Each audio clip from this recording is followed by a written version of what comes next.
सोबतीला नाही कुणी सोबत। श्री स्वामी समर्थ मित्रांनो, मी तुमच्यासाठी स्वामी समर्थ महाराजांची माहिती घेऊन आली आहे।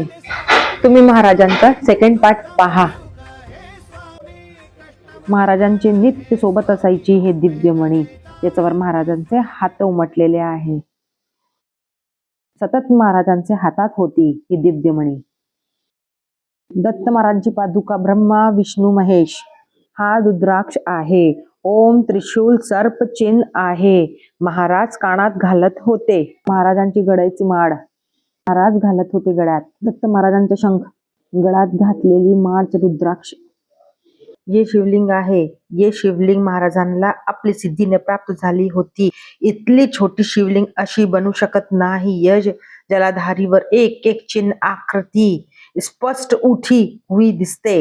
रुद्राक्ष सिद्धींची कवडी महाराजांच्या सोबत सतत होती। यह अन्नपूर्णा नाणी आहे। शंख पण नाणी आहे। ही सगळी वस्तू स्वामींची शिष्यांची 7वी पिढीने जपून करून ठेवलेली आहे। आज तुम्ही पाहता